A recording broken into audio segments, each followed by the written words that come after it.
Good evening, ladies and gentlemen, and welcome to the County Council meeting for April 25th. We'd like to start a meeting with an invocation from Pastor Bob Rogner from the Peace Lutheran Church in New Haven, followed by the Pledge of Allegiance by Councilman John White. Please join me in prayer. Almighty God, you have given us this good land as our heritage. Grant that we remember your generosity and constantly do your will. Bless our land with honest industry, truthful education, and an honorable way of life. Save us from violence, discord, and confusion, from pride and arrogance, and from every evil course of action. Grant that we, who came from many nations with many different languages, may become a united people. Support us in defending our liberties and give those to whom we have entrusted the authority of government the spirit of wisdom, that there may be justice and peace in our land. When times are prosperous, may our hearts be thankful, and in troubled times do not let our trust in you fail.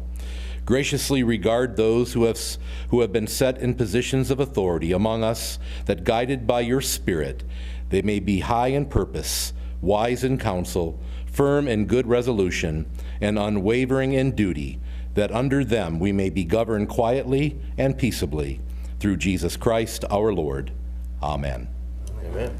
I pledge allegiance to the flag of the United States of America and to the republic for which it stands, one nation, under God, indivisible, with liberty and justice for all.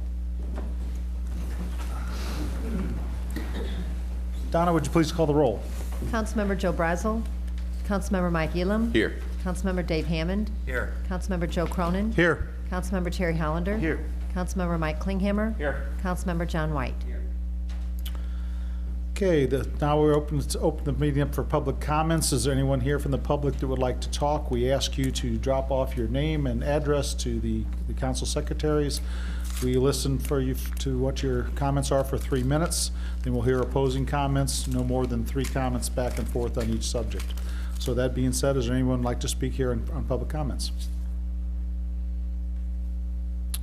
See no one to speak on public comments, we'll move on to the oral report from the county executive.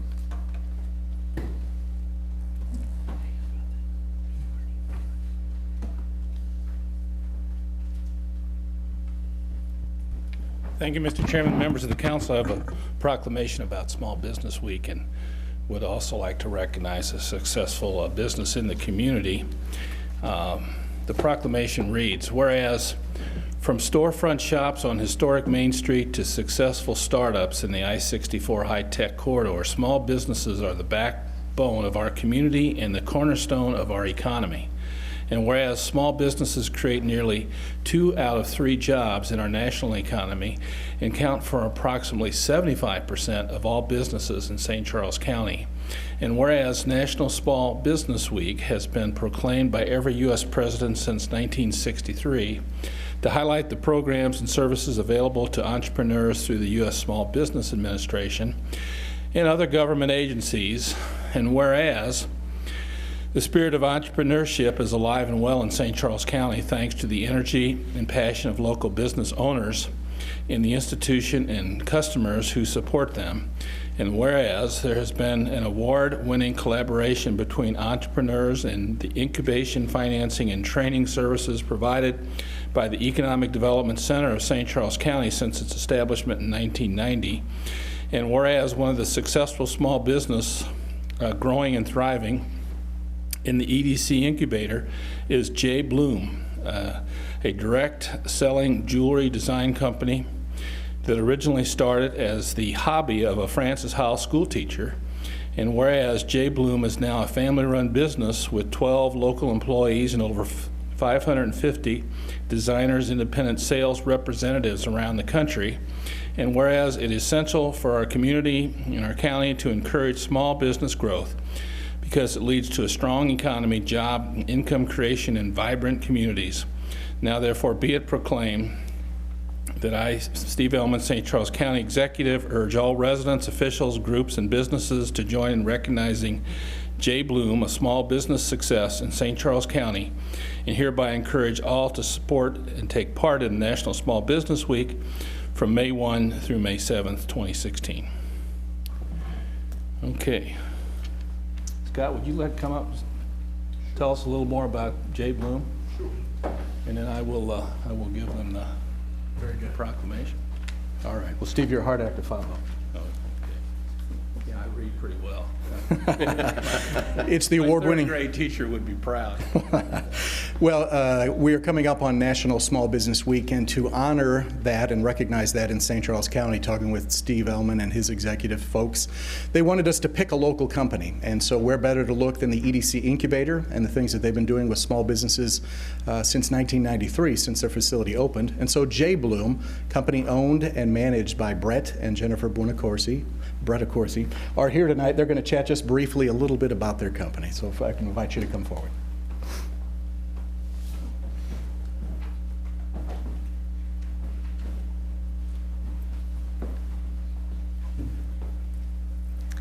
Thank you so much. We are honored to be here tonight. We actually, as he said earlier, it was intended to be a hobby, but now it has turned into something much bigger than that. We have designers all across the United States doing home parties, selling our jewelry, personalized, versatile jewelry that is unique and personalized just for each customer. And so our home office is in the Economic Development Center. We are very thankful for them. They've helped us tremendously throughout our however many years, 6 years we've been there, maybe longer. But J. Bloom is 3 years old now. We relaunched the company about 3 years ago, and it's been very successful, and we appreciate everything they have done for us. So I guess along those lines, as a small business owner, you have to obviously change quite a bit. And Jen said we've been in the Economic Development Center for a while, and we've had to change many times through that. And Greg and his group have been phenomenal for us, allowing us those opportunities to change in that environment. A lot of times we were going through a restructuring as we changed to J. Bloom to a different format. We needed to get a new laser, new financing that we couldn't have gotten at the time through banks. Their loan program helped us do that, and since then has totally made a huge difference in our business. So we are very thankful for the opportunities that St. Charles County in general does for entrepreneurs and to help foster that, and especially the EDC and the things they've done for us as well. So, Thank you very much. awesome. Thank you very much. Appreciate it.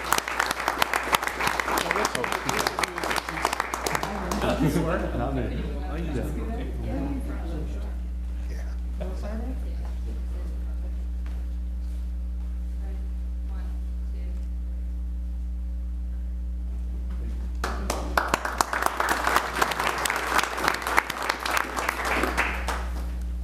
That's all I have, Mr. Chairman. Okay. Moving on to the consent agenda this evening, are there any items that the council member would like to remove from the consent agenda? Motion for approval is submitted. Second? All in favor? Aye. All opposed? The ayes have it. Moving on to bills for final passage. We have bill number 4329. I do not know if we can pass that, though, without the passing bills, the bill that Dave is doing to restructure the zoning ordinance to allow for that. Okay? Where are we at with that, Why don't I read the Dave? title first, and then you guys can discuss? Okay. Okay. Okay. Bill number 4329, an ordinance amending the zoning district map of the county of St. Charles, Missouri by rezoning land from A Agricultural District and C2 General Commercial District to I1 Light Industrial District as per application RZ 16000002. Dave, I'll let you take up that. Yes, Mr. Chairman, there was some confusion in the planning and zoning regulations when there was some changes took place back in 2010, and recently this business came about, and they would be required an industrial zoning there, where there were commercial uses that are currently in C2 that are comparable what he wanted to do, but this would require an industrial zoning, and I know there was opposition from many of the residents for an industrial zoning in that area. So to clear up the zoning regulations, which we'll talk about on a later bill, at this time, since I would recommend we table this till the next meeting. Motion Make to that a table? motion to table. Second. All in favor? Aye. Opposed? The ayes have it. Moving on to Bill number 4331. Donna, would you read the title? Bill number 4331, an ordinance granting conditional use permit FWK 16-000003 for a temporary fireworks stand to the Inertia School of Dance Incorporated property owner and Bad Boys Fireworks LLC applicant. Questions and comments regarding Bill number 4331?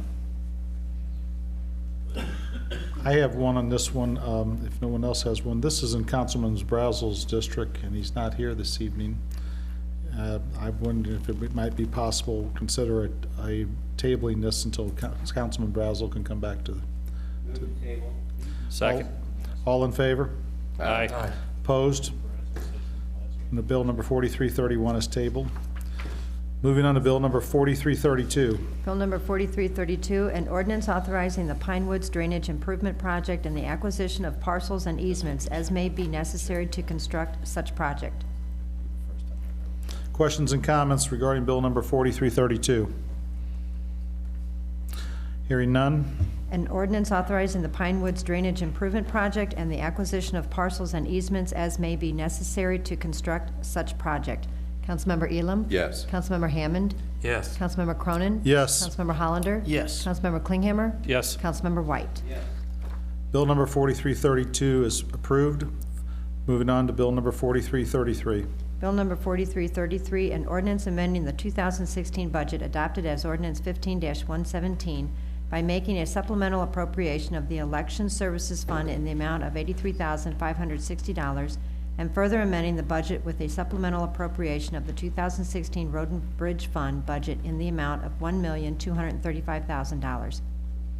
Questions or comments on bill number 4333? Hearing none. An ordinance amending the 2016 budget adopted as ordinance 15-117 by making a supplemental appropriation of the Election Services Fund in the amount of $83,560 and further amending the budget with a supplemental appropriation of the 2016 Road and Bridge Fund budget in the amount of $1,235,000. Councilmember Hammond? Yes. Councilmember Cronin? Yes. Councilmember Hollander? Yes. Councilmember Klinghammer? Yes. Councilmember White? Councilmember Elam? Yes. Bill number 4333 is approved. Moving on to bill number 4334. And this is the original one, and We're going, oh, this is substitute. we'll need to make a motion for a Okay. substitute. Bill number 4334, an ordinance authorizing the county executive to execute an intergovernmental agreement for financial assistance grant agreement number 2016002 between St. Charles County and the St. Louis Jefferson Solid Waste Management District for receipt of funds in an amount up to $60,000. Do I have a motion to? I make a motion that we substitute bill number 4334 with substitute bill number 4334. Second. All in favor? Aye. Aye. Aye. Would you please read, do we need to read substitute bill number 4334? Is there any more discussion? No more, okay. Questions or comments? Okay, substitute bill number 4334, an ordinance authorizing the county executive to execute an intergovernmental agreement for financial assistance, grant agreement number 2016002, between St. Charles County and the St. Louis Jefferson Solid Waste Management District for receipt of funds in an amount up to $60,000, and amending the 2016 budget adopted by ordinance 15-117 by appropriating additional funds in the general fund budget, Department of Public Health. Councilmember Cronin? Yes. Councilmember Hollander? Yes. Councilmember Klinghammer? Yes. Councilmember White? Yes. Councilmember Elam? Yes. Councilmember Hammond? Yes. Bill numbers, substitute bill number 4334 passes. Moving on to bill number 4335. Bill number 4335, an ordinance authorizing the county executive to execute a lease agreement with the city of St. Charles to lease property. Questions or comments on bill number 4335? Hearing none. An ordinance authorizing the county executive to execute a lease agreement with the city of St. Charles to lease property.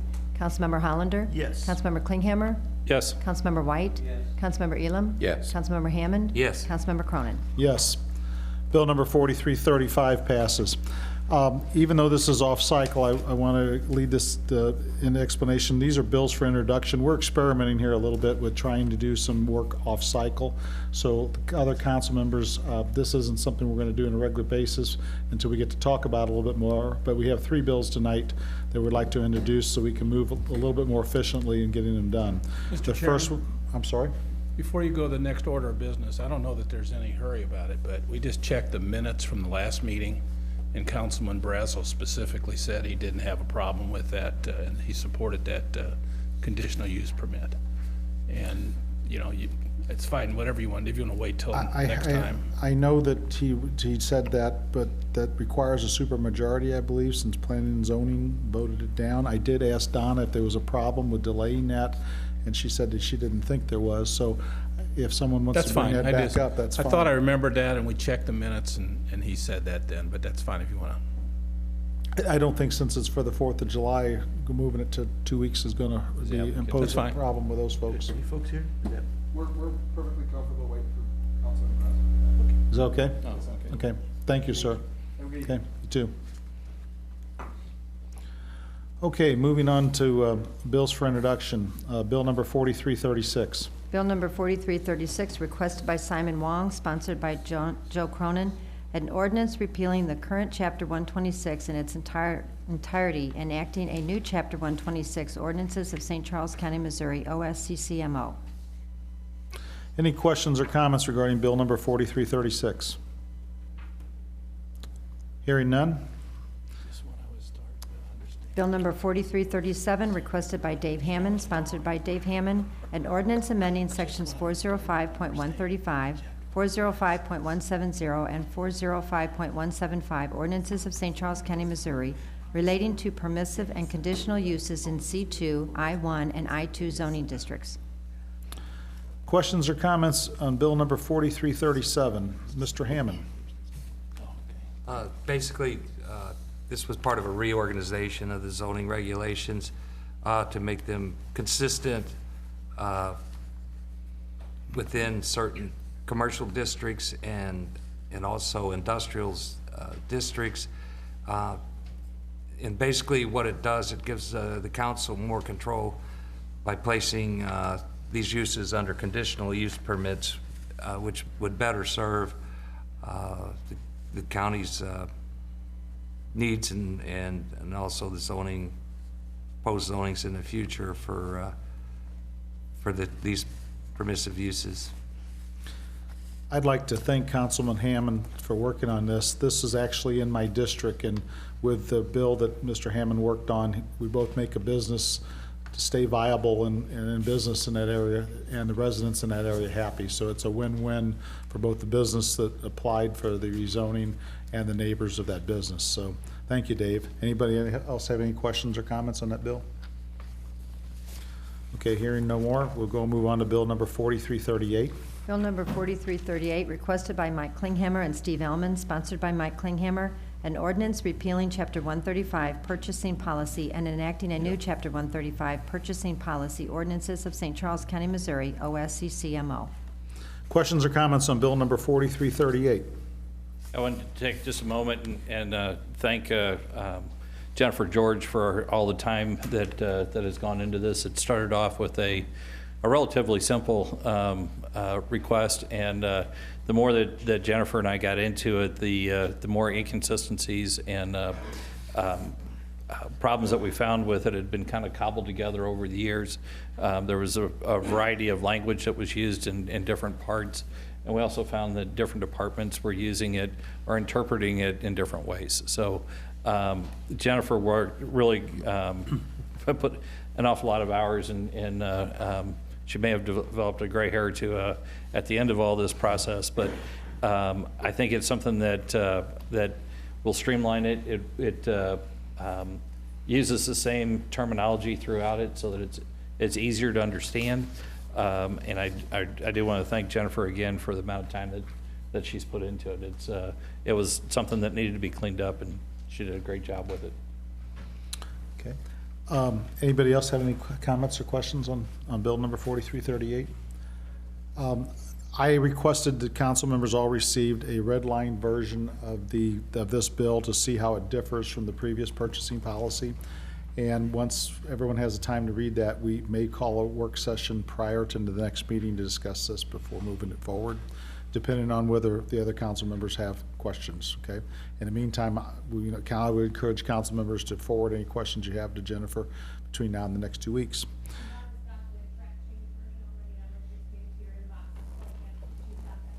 Okay, great. Mr. Hammond, Go ahead and finish. okay? You have other comments? I guess one of the things I noticed, some of the limits were raised on some of the purchases, and I think it would help if we understood why you wanted to raise those limits, and if there's been some problems in the past, I think that would be something we could talk about before the next council meeting. I think generally, I think we've set some of that out in the summary memo. I've got a breakdown sheet, if you'd like a copy of it, of all of the municipalities throughout the county and other counties throughout the state, especially charter counties. I think one of the things you all have talked about recently is that our current thresholds make it incredibly difficult and prohibitive for small businesses in St. Charles County to bid on county projects, because who's going to go through that time and effort for a $6,000 purchase to go through that bid packet that we require? It's just, we're not anywhere near, current market prices for items, and I think that's really starting to be reflected in the bid responses that we're receiving, or the types or quantities of responses we're receiving. So I think raising some of those would make it easier for the vendors to reply to us by moving that threshold where they're not filling out that full bid packet up to $15,000. I think will make a big difference. A lot of other pieces is just the sheer volume of purchasing that we're doing. Councilman Klinghammer had started out with some interest in looking at what the city of St. Charles had done, having previously served on their board, and their thresholds are actually higher than the ones that we've implemented in the bill, and they do a purchasing volume that's about a quarter of what we process every single year. So in terms of an ability to turn around business, do daily operations, the thresholds where they're at is getting to be very, very restrictive. So that's the primary driver. I'm happy to share that summary sheet with you all. I don't think the question is the lower threshold you just mentioned. I think the question is instead of having items over 25,000 come before the council, it will go to 50,000. IT items will go 75,000. And while other cities may choose to do that at different amounts, I think one of the primary responsibilities of this council is to watch taxpayers' monies very closely, and I enjoy doing that. I, most of the time, 99% agree with what the administration does, but I like to ask questions, and I think that's probably one of our concerns. So I think we'll forward that to you, and we can have a friendly discussion about it. And sure. If need be, we'll have a work session prior to the next meeting. Important policy decisions for you all to make. I mean, it certainly varies. You'll see a city of Kansas City who doesn't want to approve anything at a board level until it's a couple $100,000. You have City of St. Charles who will take them as a one-item approval at $30,000, but an ordinance required at $100,000. So it varies. I think being able to move to that 50, we've looked at what we purchase today between $25,000 and $50,000. What's that field of purchases that we make today that you would no longer see? It's actually fairly minimal. But it does allow us some of those items in that $30,000, $40,000 range to do it more quickly than processing something through council. While it might be just one reading on the consent agenda for you all, our back-end processes to make that happen is probably an additional month's worth of processing in terms of the volume and the checks that we do in order to produce that documentation. But yeah, I think it's a decision that you all rightly can make. And maybe we can talk about a way of moving that quicker, specifically with the off-cycle stuff that we're talking about, so you don't have to wait for once a month to apply to this. We can do it every 2 weeks. But your purchasing is on the consent agenda, so we bring those to you both first and second meeting anyway. Well, we'll continue on the discussion and go from there. I would like to make I guess a comment regarding the table bills. Bill number 4330, that applicant has withdrew that rezoning request. So that just for folks that are watching this tonight, there were a lot of folks that were in opposition to bill number 4330. And that was the application for rezoning for mini storage warehouses in my district up on 61. That has been withdrawn for the application process. Okay, pardon me? Can we call Robert and say that we took his letter of Yeah, recommendation? there you go. into account? Okay. Other than that, I believe that winds up this evening's meeting. Are there any announcements or miscellaneous? I guess. Go Blues. Go Blues. Okay. Motion Somebody had to do adjourned. it. Motion. Second. Okay. Good evening, and that's, the meeting is closed. Aye. Aye. Aye. All in favor, say aye. Nice job. There you go. That's a pretty good meeting.